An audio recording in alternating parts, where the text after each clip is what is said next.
Okay everyone, welcome back to another video on the channel. Today we're back on GT Sport and we're back with the FIA manufacturers round number 7 driving at Catalunya in the Group 4 car. So some people would have probably seen when I streamed the American race after this, how the American race went. It went quite well. This was my qualifying lap in the EU service. So we did a very average lap to start with, to be fair, on our first full fuel lap of a 1 minute 52.2. So it wasn't a particularly great lap, to be fair, on our first lap. So this lap I had to do a little bit better. I was already still pole with that lap, which I was quite surprised about. I did expect some other people to be getting a little bit faster than what they did. However, this lap, going into turn 1, hooked it up reasonably well and got on the power nice and early. Could have been a little bit better on the power, but it wasn't too bad at all. Obviously the car's a bit lighter now, tyres are still reasonably fresh, so it was probably, as long as I hooked the corners up, I expected to be in the 1 minute 51s. I did say it when we did the stream as well. I think once I'm obviously up to speed on the track, I will be in the 1 minute 51s. It is a way with myself. I tend to take a little bit of warming up on tracks before I get down to the speed that I really should be. So you can see now, getting into the corner nice and early on the apex, getting on the power nice and early, and a reasonable exit on the corner there, and then heading way into the chicane. This is a really important corner because you can easily cut the chicane as you enter down into third gear, and actually got on the power reasonably nice there, and actually came out the corner with really good momentum, which probably helped the lap in terms of its lap time. And now going through this really fast right hand corner, you can see hooking that up really nicely. I actually did that corner pretty much spot on, couldn't have been too much better there.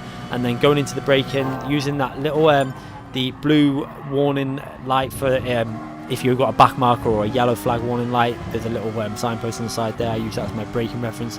Hooking it up reasonably well. Going through this last tricky sector. This is a sector where you can actually pretty much brake or make your lap because it's quite a tricky sector. You've got to make sure you're being really smooth, hitting the apexes nicely. So far lap going really well. You can see I'm actually making the corners pretty much spot on. Could have been a bit more aggressive on some of them, but so far it's been a nice smooth lap. And it actually felt quite a decent lap actually as we go over the line. I knew I was going to be in the 151s, I just wasn't sure about what, and then we go over the line with the 151.777. so we actually took pole position by, I think it was about 6-7 tenths with that lap. Quite a comfortable pole, so reasonably happy with that. So we're going to start the race now, starting from pole position. Bellin started in P2, Kalsner in P3 in the Lamborghini. And to be fair, what I wanted to do straight away at the start of this race was break that slipstream. I knew that if I could break the slipstream, I should have a fairly comfortable race here. I felt pretty confident, to be fair. So straight away off the go, getting on the power and trying to break that slipstream straight away. Down the straights, the first thing you're going to know is that the Dodge Viper obviously is going to be a little bit faster than the Porsche Cayman. It's got a bit more power down the straights, so in general it is a better car for the straights. As I'm coming into braking though, still comfortably clear. Down into second gear, and now this is where I wanted to break the slipstream. So down in second gear and try and ride some of the curb and get on the power nice and early and really attack these corners. You can see running out wide and then chucking the car in, trying to get on the power as early as possible so we can start increasing that gap. And the gap we want to get is at least 1 second. You can see already we've got around 6/10 of a second gap, and it's building and building and building. So 7 tenths now. So straight away off this start of this race, it looks like we're building that gap up nicely and actually doing a good job at trying to break that slipstream, and that's what I really wanted, because then you can then drive the rest of the lap really, the rest of the stint before the pit stop fairly smoothly, because you know you're going to be able to increase the gap by just driving it fairly smooth. I think the Cayman was probably the better car for this track, so over the Dodge Viper. So I knew that I could look after my tyres and then pit lap 5 if I did that, and just keep increasing the gap. So going into this right hand corner, hooking it up reasonably well there, on the power nice and early, coming out the corner pretty much spot on again, and we got that gap over 1 second already, 1.1, nearly 1.2. However, we're going into the braking zone now, and exactly what we did in the Group 3 race. Totally missed, I just wasn't concentrating, totally missed my braking point. And now we've got all the dirt from obviously being offline on the tyres, so all the debris on the tyres, so the tyres are really awkward as we come back on the track there.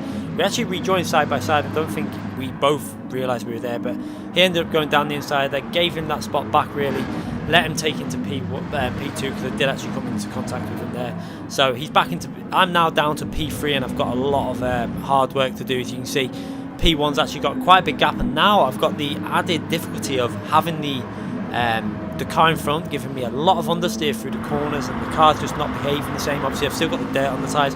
I definitely think now when you make a trip like that off the track now, really does seem to affect the tyres for quite a long time. As you're going to watch now on this lap, I really find it hard to get close to that SLS because the car just didn't feel right. And I think also I was really annoyed at myself. So one thing I do need to start doing is obviously trying to relax a little bit more after making a silly mistake there, and trying to just concentrate on getting back into a rhythm, because we started the lap really well on that out lap. We were breaking the slipstream, and now we're actually under pressure. You can see that P1's actually increasing that lead, and P2, I'm just finding it hard to get close to him at the moment because that dirty air. So we've just got to try and concentrate, calm down and get back as close as we can and get past this SLS as soon as possible. The SLS in front of us was actually on the medium tyres, which was kind of a mistake if you're in that car, because the medium tyres would only last about 3 laps in that car and they'd be pretty much completely dead. So I at this point wasn't aware that he was on the medium tyres, but I had suspicion that he must have been, because the pace of that Mercedes for early on was fairly okay, although our pace on this lap is really off. You can see I'm missing the apexes and really struggling with that understeer through the corners. So just got to try and calm down a bit and see if we can get back up close to that SLS, get past it, and then we're going to have the hard job of obviously closing down to that Dodge in front of us. Although the Cayman is a better car, so I did expect that if I could get past this SLS as soon as possible, then I might be able to do it. However, you can see I'm getting closer through the corners, but I'm struggling to get really close to the rear because of the slipstream effect. When you're in the slipstream through the corners, you lose the downforce and you just don't have the grip. You can see it again. You can see the way the car's really leaning. I was actually trying to push fairly hard through this section. I think I'm starting to get a bit of a rhythm back now. Obviously, it took me a lap just to settle back down after that mistake, and now I've got to try and concentrate on getting as close as possible. You can see we're in the slipstream with that SLS. He's going to try and break that toe down the straight. We're getting much closer. You can see slowly gaining, but now we're actually losing a bit now on the back end of the straight, purely because the SLS has just got that much more top speed than the Cayman has.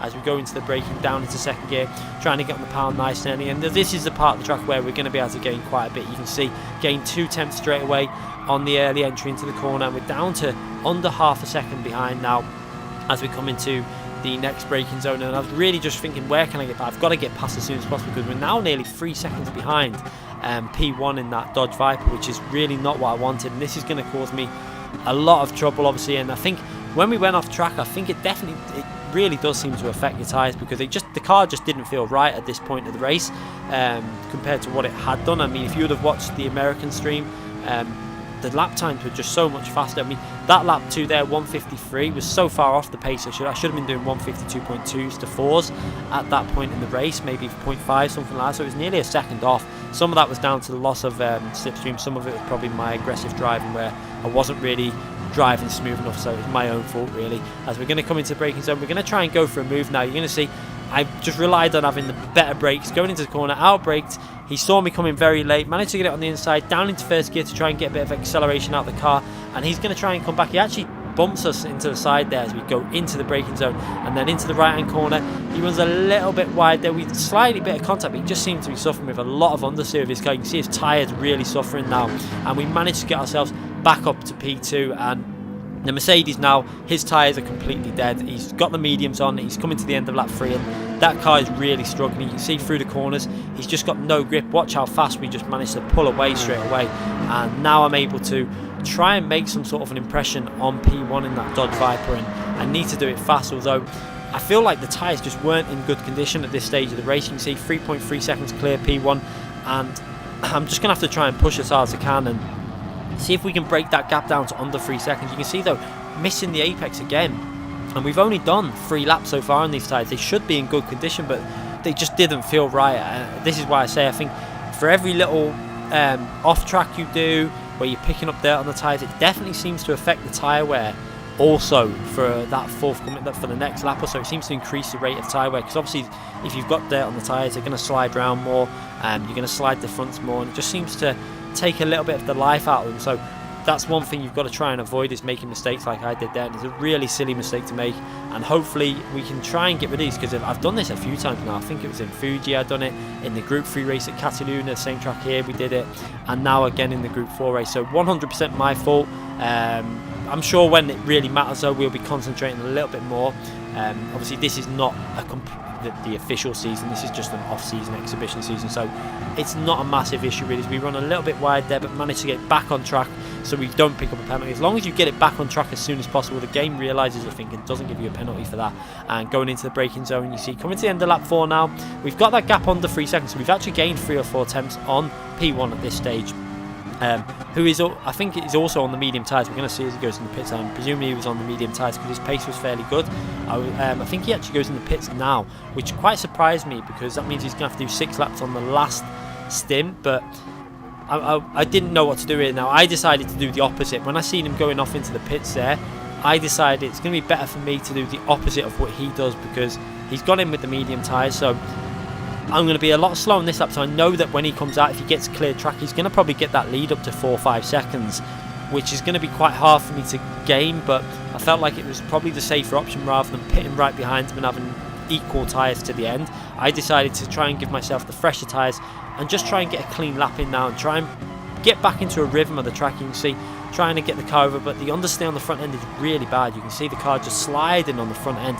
There's just no grip left. You can see on the tyre wear on the front left, I've really took a lot of tyre, and again through the right hand corner you can see I've just got so much understeer, just about bringing the car back on the track again. That avoids you picking up the penalty. It's something you need to do if you do run off the track like there. If I would have carried on the power and just ran out wide, it would have given me a penalty. However, if you just give it a little lift and get the car back on the track, show the game that you know you've made a mistake, and getting back on the track, it does seem to work, that the game will not give you the penalty. As you can see now, no penalty for that, as we're now heading in on our in lap. And you can see how the car just isn't really driving very well. I'm just really struggling for grip. It's got to be something to do when you go off track like we did when I went off. I think that little excursion then also doesn't seem to help the tyre grip, and it just seems to wear them out so much faster than if obviously you're driving nice and smooth and keeping it on the track. As we're now coming to the end of lap 5, this is where we're going to pit, so this is going to be important. How far ahead will the Dodge Viper? Did he get into traffic, or did he get clean air on his out lap? It did look like he was going to get clean air. When I looked on the mini map, you could see that there was quite a nice gap, so I did actually think that he might come out into a nice clean air. So it was going to be really important now how far we can, how hard can we push these medium tyres on the second stint, and can we get back into a better rhythm again, because obviously we really did struggle on that first stint. We drove pretty much some of the worst driving we've done for a while, to be fair. So what I needed to do now in this pit stop phase was pretty much regroup and now try and get some rhythm back, and see if I could really push now and try and get that P1 back. I knew this was going to be a very hard task, because we're going to be coming out these pits quite a way behind P1, I had a feeling, because obviously how much fresh tyres on at Catalunya at this track, it does tend to be worth quite a bit in terms of lap time. So let's have a little look once we're back up to speed and P1's back up to speed, and we've actually got another car who hasn't pitted yet, who's actually come out in front of us, which is a bit of a pain. You can see there, I don't know whether he was on a one stop or a no stop, I have no idea, but we're over 5 points, we're nearly 6 seconds, it's 5.7 seconds behind P1, so we've got a massive gap to catch up, nearly 6 seconds, and now we've got a car who's actually staying over to the right hand side. It looks like he's going to let us go past, so nicely done there. He's obviously on a different strategy, plays it safe, lets me go, and then he can just concentrate on his strategy. Some very clever driving by that driver there, not risking battling and stuff. Some people do like to battle and just wreck their own race in the process. Obviously, if they haven't pitted yet, they tend to ruin their own race in the process, which is a bit daft. But he was very clever driving there by the driver who was in P2. Moved out the way, let me through, and now I can concentrate on trying to gain time on P1. And you can see we've actually gained a good 3/4 tenths straight away on this outlap, which is a good sign. It was quite nice to see that I was gaining time, so it was giving me the motivation to keep pushing. You can see now, I can see him up ahead, but he's 4.9 seconds clear now, and we've got to gain this all in 4 laps. So we've got to gain pretty much 1.2 to 1.1 seconds every single lap to be in with a chance of getting into P1. This was going to be probably a harder task than we had in the America's FIA race last week, in the last round it was,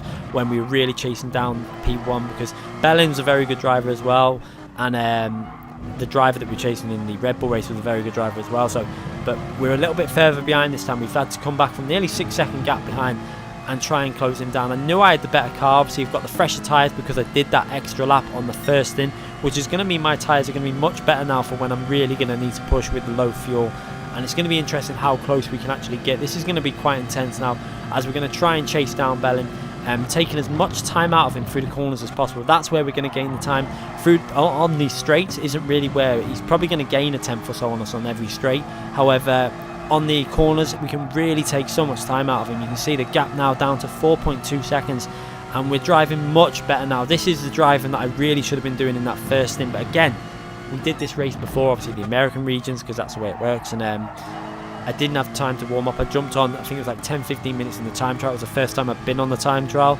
Warmed up in 10-15 minutes on that. I didn't do any obviously race practice, which is frustrating, because I think if I do the race practice I tend to drive better before the actual race. So it's something I'm going to try, if I get time to do, is I will be doing it. Hopefully this week we can do that, because I'm actually able to get on and do earlier races this week. So should be interesting to see if it pays off, having that warm-up race before the actual race. But you can see now we're warmed up fully and we're on the second stint. We've gained in so much time. You can see down to 3.3 seconds or 3.5 seconds, sorry, as we're coming out of that corner.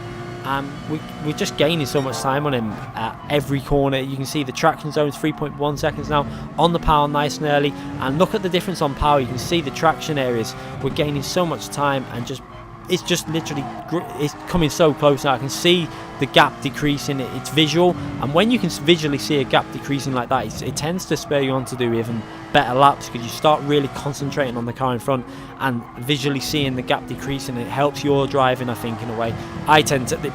For me it does anyway. I tend to drive better when I can see that I'm gaining on the car in front. I think you would have seen that in the FIA race at Red Bull Ring on the Americas region when we did the exact same thing. You can see now we go over the line with the fastest lap of the race in 1 minute 52.2, and that's more like the pace that we should have been showing on our early laps with the first stint. So at least now we're starting to put the laps in and drive much better. You can see now hooking the apexes up a lot better, getting over the curb nicely, on the power nice and early in third gear, chucking it into this right hand corner and trying to get on the power nice and early to gain the time through this corner. You can see it's now under 3 seconds. That gap is now 2.7, it's going to be under 2.5 seconds really soon. Bellin is really pushing that Dodge Viper, I think, at this stage, because the Cayman was a faster car around here, there's no doubt about that. So he's obviously having to drive with everything he's got in that Dodge Viper at this stage, and I think he must have been feeling some pressure in this race as I'm gaining, because the rate that I'm gaining, it's looking like we might catch him up. And what I needed to do was try and really catch him up before the final lap, because I don't want to have any sort of straight where that Dodge Viper is going to pick up a slipstream and then go for a lunge. As you can see, really attacking that corner there and nearly losing control of the rear, but carrying a massive amount of speed and dropping that gap down to now 2.1 seconds. We're nearly under the 2 second mark as we go through the corner that really the Porsche is really good on, and the gap is just coming down even more. Every corner it's coming down. It's now down under 2 seconds, and this is going to be really intense to finish this race. Are we going to be able to find a way past P1 in that Dodge Viper and get ourselves a very similar result to the FIA Red Bull race with the Group 3 cars in the Porsche? It was pretty much identical. This felt like a deja vu for me. I made a silly mistake and now I'm fighting back, but I'm showing the speed that I've got. We're pulling away. We're really starting to get close to Bellin's rear of this car. You can see he's struggling for grip. Obviously doing that extra lap is really starting to hurt his tyres now as we're going over the line. 1.4 seconds behind him, and this is just getting really intense. I was actually feeling quite a bit of pressure now at this stage, and the problem I'm going to have is getting past that Dodge Viper. We're going to have to grip through the corners, but we've seen it in the Group 3 race when we were chasing down the Lamborghini. You can have the speed through the corners, but if you just haven't got the acceleration or the speed on the straights, it is very hard to overtake a faster car. So we're going to have to think about this and try and see if we can get past as soon as possible. I needed to get past as soon as possible also because my tyres were starting to fade also. I wasn't sure if he was on the hard or medium tyres. I'm not too sure if he put the hards on or the medium. So his tyres might, if he was on the hards, they'd probably start being a bit better on that final lap compared to mine on the medium. It's going to be really interesting now as we're now under that 1 second gap. We're actually in the slipstream now, so we're going to start losing a little bit of grip through the corners, but we're going to gain a little bit on some areas. It's just traction areas are going to be a little bit better for us. As you can see, coming out the corner again, gaining that 2 tenths down to 7 tenths, and through this corner trying to make sure I don't run wide on the corner as Bellin runs a little bit wide, and that gives me even more of a boost. We're now up to under half a second behind with just over a lap and a third to go. This is going to be really close. Are we going to be able to make a move? Unfortunately at this stage we're just not close enough to really throw one up the inside. You can see a little bit too far back. If I would have been a bit closer I would have gone for a move there like we did on the Mercedes. However, not close enough this time. And look at the difference now in traction. So much more grip out of the Cayman, and I'm just really trying to find the way past. This is going to be really close as we get a little bit of understeer, trying to push a little bit too aggressive in that corner. We've got so much more grip though than the Dodge Viper. We have a little look on the inside. We can't go for that move. I decided to back out there and try and see if I can stay close to him on the straight. If I can stay close, I might be able to go for a move down the straight and being really aggressive on the curb. You can see the car flying in the air as we're hitting them curves with pretty much maximum force, trying to see if we can stay as close as possible to that slipstream now down the straight, picking up the slipstream. Are we going to be able to make a move at the end of the straight? You can see getting closer, just so slowly getting closer. That's the issue with the Porsche. Obviously it's not got the straight line speed, but you can see Bellin's gone defensive. I have a little look up the inside, fake it down there, then go down to the left hand side. We're getting extremely close now. Are we going to be able to go around the outside? We come side by side, and there's tiniest little bit of contact there, and we just about don't make it. You can see there, and unfortunately we went for a move, and because we cut the corner because we actually gave Bellin space, the game perceived us as trying to cut the corner, and I actually lost out time by doing it, and we picked up a penalty. So unfortunately now I just started getting a little bit annoyed again, driving a bit too aggressive, and that's pretty much the chances over now. You can see it's going to, obviously now with the new penalty system, any sort of penalty loses you quite a big chunk of time.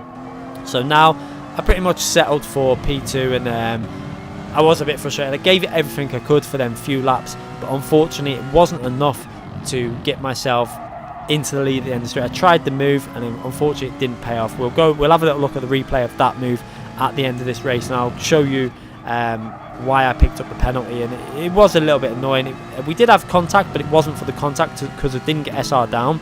It was for the track limits, which is a shame. You can see now with that penalty, he's pushed himself back over to this 1.4, 1.5 second lead.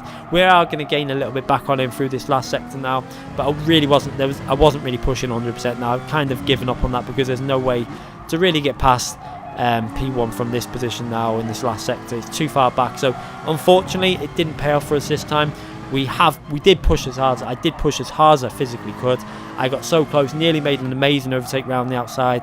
Unfortunately, we picked up a penalty, which frustrated me a bit, and I actually made a mistake on the following corner again after that. So disappointing, because to be honest, I really should have won this race. When you compare the finishing time the American lobby, we finished it in 19 minutes and 14 seconds, which was actually 7 seconds faster than the P1 in this race. It really does show you the difference that one mistake cost me, obviously getting put back into the dirty air, etc. But we'll have a little look at that instant now, and I'll show you the tiniest little cut that actually made me pick up that penalty. As we have a little look at the points we pick up, I think it was 2,100 points, so not bad points. However, still a little bit disappointed.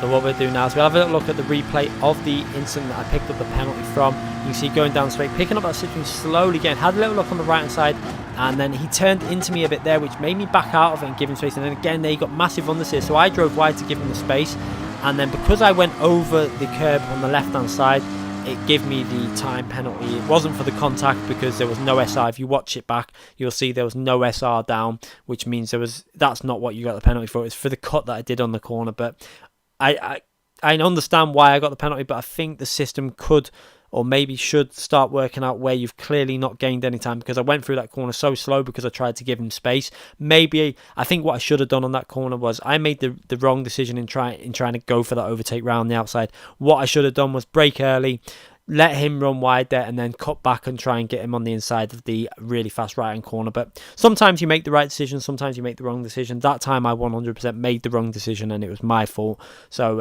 hopefully I'll learn from that and maybe think about that next time I come to this track for if I'm in a similar situation. We made the right decision at Red Bull Ring. We did it pretty much perfect. However, this track, we didn't pretty much get it right. I mean, I did well, I think, in terms of catching up. In them laps, I really did push hard, and I drove really well on that second stint, putting in some really solid lap times to catch Bellin up. Was surprised that I caught him up, with a lap to go, and I should have really been a bit more patient. Unfortunately, it didn't work out this time, and we ended the race in P2. However, still, it's not the worst result.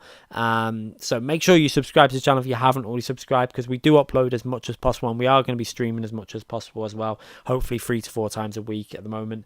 Make sure you click that notification button also so you don't miss any future uploads. And make sure you give this video a thumbs up if you did enjoy it. Obviously, the first stint was really poor, but I think I made up for it on that second stint with some really aggressive driving that nearly got me the win in the end, even after all that chaos. Anyway, thanks again for watching. I'll be back very soon.